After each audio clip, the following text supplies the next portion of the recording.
morning, everyone. You can hear me? Yes, we can hear you. Yes. Thank you for having me. I'll mainly do some reaction. I come from Uganda. It's a country somewhere in the center of Africa. I've met my friend from Congo, which is a neighboring country. And as you know, it's a developing country. And therefore, in terms of AI, it is following, not leading. So it is reacting. And I react to some of the responses. So I am a tax lawyer. I worked in government for about 20 years, and I've been in the private practice for about, I'll make 20 years this year. And I did in taxes.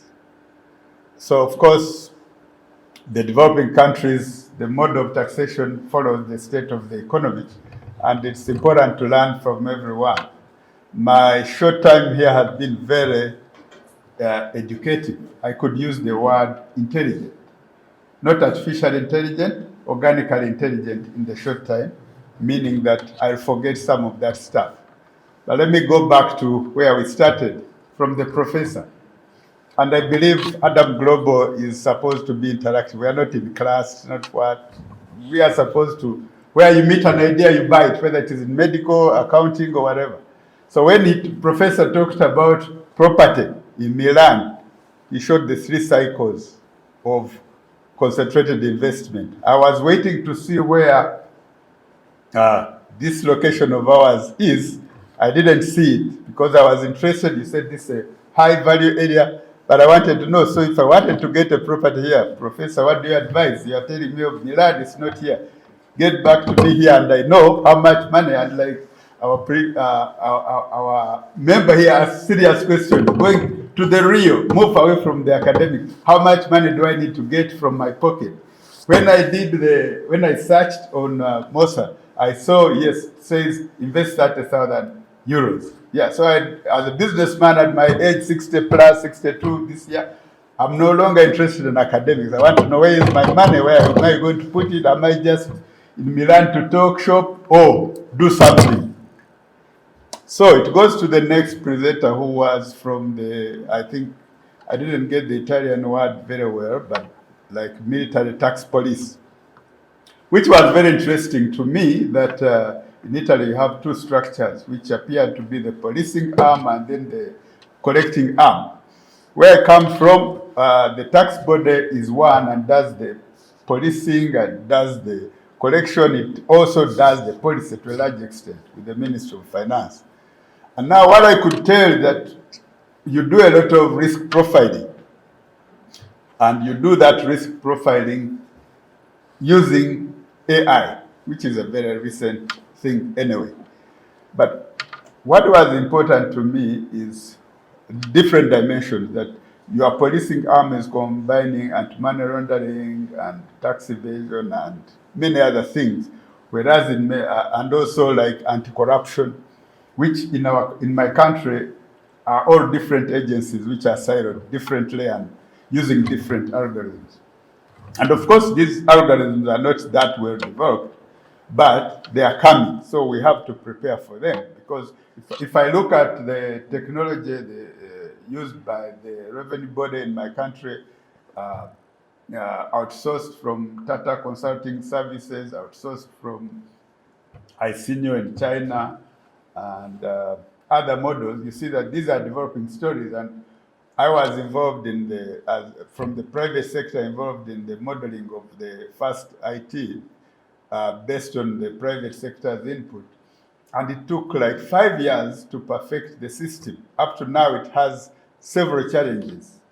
So when you look at the use of AI in such a sphere, especially like risk profiling, you raise a number of questions as to the integrity of that system, because you are saying AI is very dynamic, it changes every day.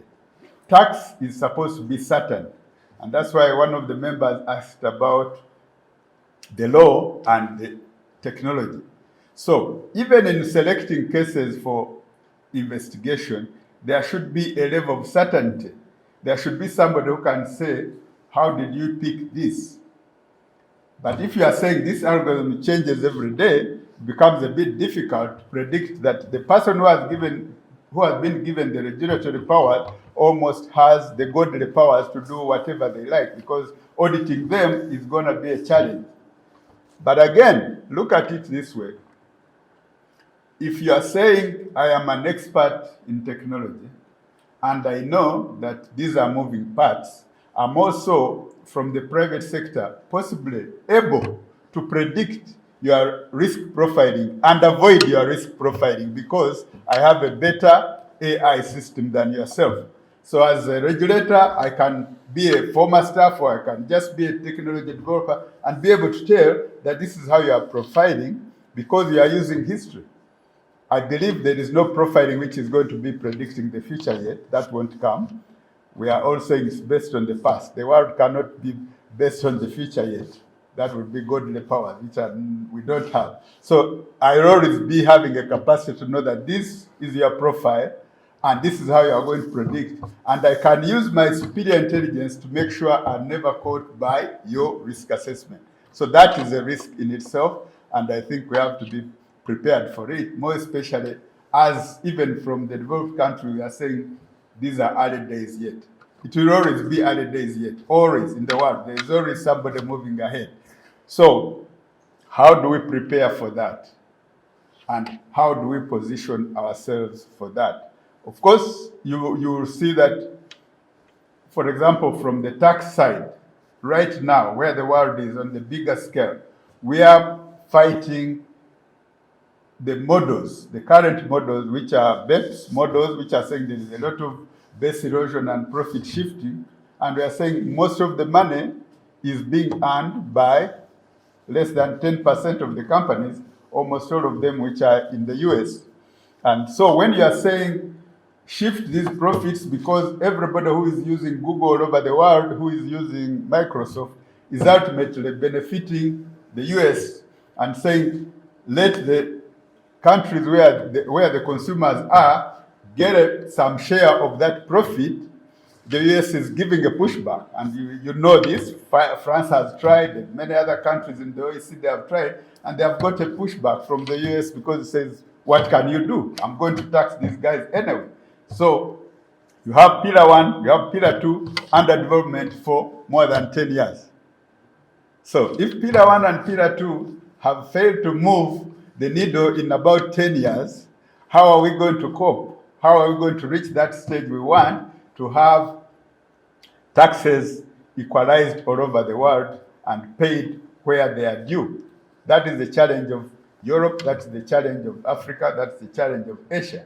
And we haven't moved enough. So you get people arguing about this and saying, okay, let's have digital taxation. How will this correct the situation? Let's have the UN model, which is trying to spread the risk, trying to collect a specific amount of tax, and the Pillar 2, 15%. But how close are we to getting there?